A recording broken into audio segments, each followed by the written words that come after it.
I want the next pilot who flies my plane and lays down some of those neat little wispy clouds in the sky to be a diversity, equity, and inclusion hire. I probably won't feel more safe and may not arrive at my destination, but at least we can put one up on the chalkboard for social justice. Go!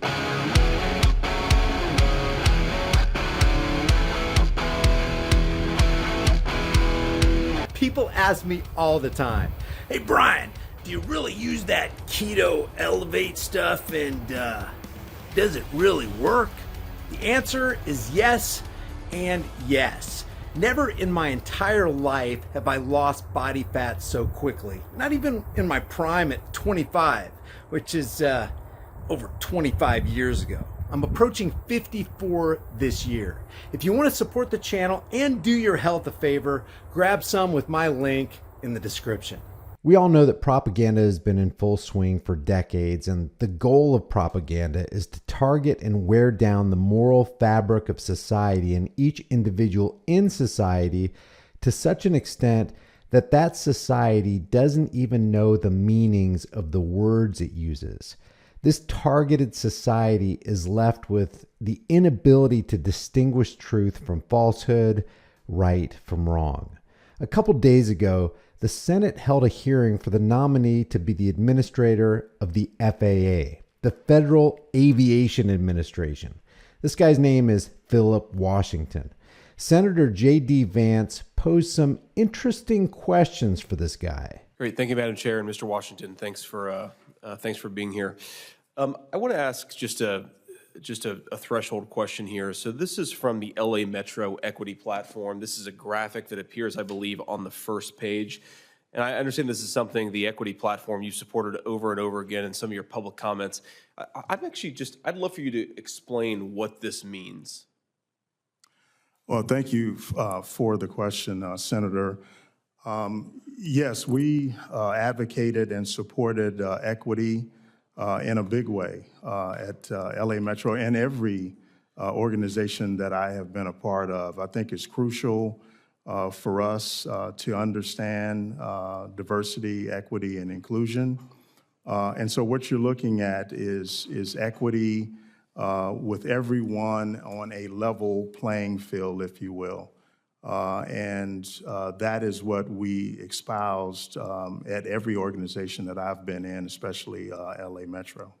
And what do these boxes represent, I guess? I mean, they're, equality here, they have different sized boxes, and then here, there are different boxes here. I'm just curious what this is supposed to mean. Yeah. Well, that is, opportunity, if you will. Opportunity and how you position people that may be less fortunate for the same opportunities that other people might receive. So let's stop for a second. All men are only created equal in the sense that we all have the same rights within the framework of society. I don't have more rights than you. You don't have more rights than me. We don't all, however, have the same intellect. We don't have the same skills or the same passion or strength or stamina or desire. We also don't all invest the same amount of effort or resources. People don't equally apply themselves to make their lives or the lives of others better. So when somebody talks about positioning certain people like this guy just did, they're talking about intervening and giving a person an advantage over others they otherwise wouldn't have had. What if the recipient of this positioning doesn't deserve it? What if they aren't grateful for it? What if they squander it? Is such positioning, is such leveling of the playing field even just? And are all opportunities the same? What if one person went out of his way, expended the effort, put in the time, and spent his hard-earned money to create opportunities, while another was simply just given an opportunity that he didn't even earn? Maybe people should start considering that there is such a thing as forced or coerced diversity, equity, and inclusion that is simply not just. Okay, I got to say, Mr. Washington, I appreciate the attempt at an explanation there, but I don't fully understand why equality and equity are different. I would assume that equality of opportunity is something that we all believe in and agree with. I worry just in some of your public comments and some of the things that you've said, you tend to take this focus of explicitly saying that color blindness, of looking at people without regards to skin color, is somehow in and of itself discriminatory.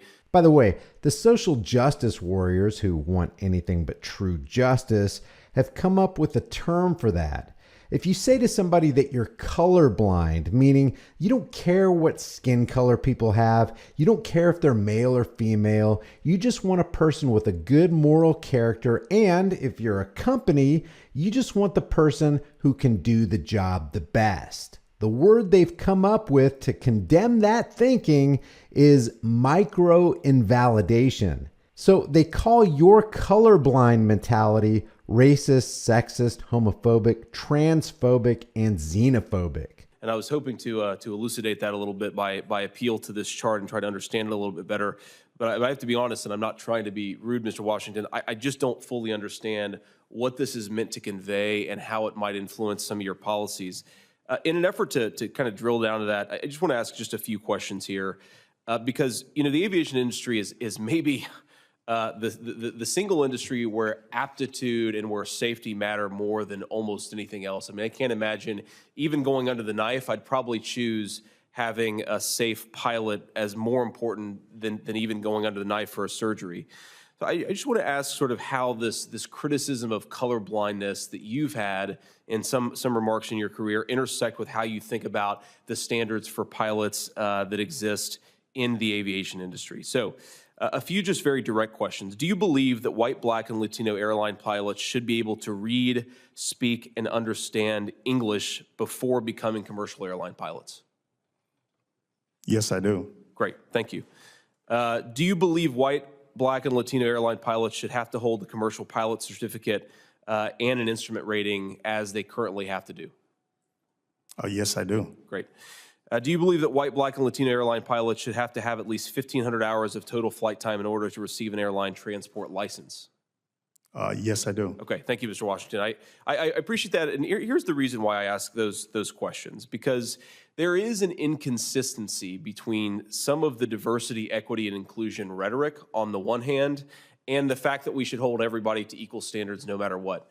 I have 3 young children, a 5-year-old, a 3-year-old, and a 1-year-old.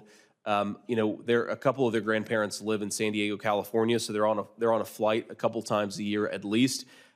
I'm actually totally supportive of what you might call a Rooney Rule here. I absolutely believe that if we take, black citizens or white citizens or anybody who hasn't had the same opportunities as everybody else, it's great to make that extra effort to ensure that they have the opportunity to become commercial airline pilots or federal administrators or whatever the case may be.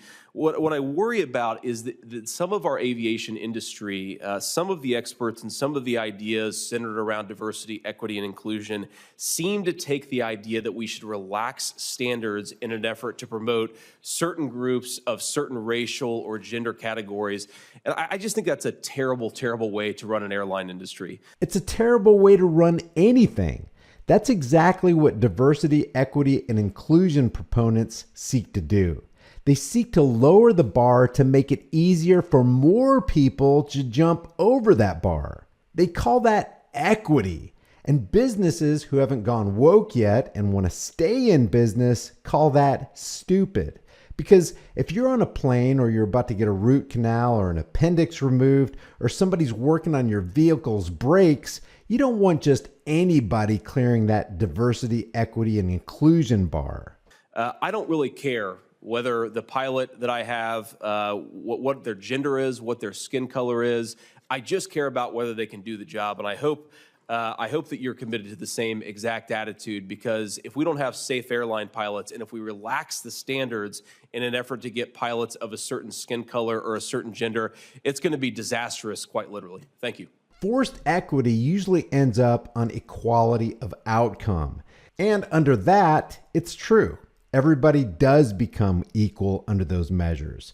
Equally poor, equally hungry, equally subjugated, and equally eliminated. I don't want a pilot who's white or black or Hispanic or male or female.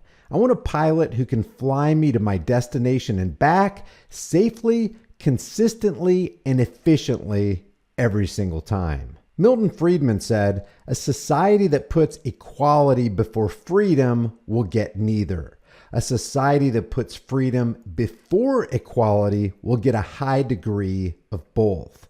But we got to understand that when we're talking about equality, we're not talking about equity. Equity is not equality. The expression social justice does appear to be employed by a lot of people as almost synonymous with the word equality, which is then construed as involving neither equality before the law nor equality of opportunity, but equality of income or of outcome. So what's actually claimed to be social justice certainly is not and could not be justice. Equity is based on making everybody as dumb or slow as the weakest link on the team. Equality means everybody has an equal chance to be the best based on ability, intellect, and competence. But merit, intellect, competence, skill, experience, track record, and excellence are words that are not welcome in woke culture, but are relevant in air safety recruiting roles. This candidate should be thanked for his time and shown the exit. Equity is unjust discrimination because it weeds out the truly competent and capable. I'll leave you with this from Thomas Sowell. He said, "When people get used to preferential treatment, and that's what diversity, equity, and inclusion is all about, equal treatment seems like discrimination." If you want to support my floundering channel here that's barely getting any views these days, check out the links in the description. It really will help out a lot. The next best thing you can do for free is to make sure you're still subscribed to this channel and make sure the bell notification icon is still hit. Give this video a like and share it with everybody you know. Another great thing you could do is leave your thoughts in the comment section below because that really helps overcome the algorithm. And maybe head on over to my public servant accountability channel called Here's the Deal. I'm almost at 100,000 subscribers over there, and I'd really appreciate it if you went over there and checked out some of my videos. Knowledge is power, and if we can get out the knowledge, we can make people powerful. There's also demonetized Grease Monkey videos you could take a look at.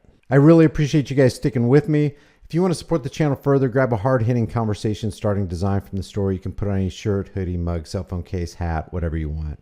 I will see you guys in the next video. While we have time and it still retains some of its perceived value, maybe it'd be a good idea to convert your worthless fiat into valuable, storable food. Don't be the one who waits till the food riots start happening. You don't want to be fighting panicking people in the store over that last jar of peanut butter. At Prepare with High Impact Flicks, you can get up to 3 air and watertight gasket sealed ammo cans, each filled with a 4-week emergency supply. 7 food varieties, 2,000 calories a day, 284 servings, breakfast, lunch, and dinner, and each meal comes in a resealable, heavy-duty 4-layered pouch. And it's got a 25-year shelf life. Every order of a 4-week supply gets you $100 off plus free shipping. Here's how simple it is to make. I'm going to cook up some Granny's home-style potato soup. People are going to think I'm a culinary hero. You open the pouch, boil 4.5 cups of water, stir the contents, simmer on low heat for 15 to 20 minutes, take it off the heat, then let it set for 2 to 3 minutes before you serve it up. Man, this stuff's so good, people are going to think Granny stopped by and filled your kitchen with a whole bunch of love. Well, if Granny does stop by, she's going to fill your behind with a whole bunch of buckshot if you keep talking with your mouth full. Wipe your dang beard off. It's embarrassing. So maybe convert some of your worthless fiat into valuable food while you still can. Order now and get $100 off of up to 3 4-week emergency food supplies at preparewithhighimpactflicks.com. The link is in the description.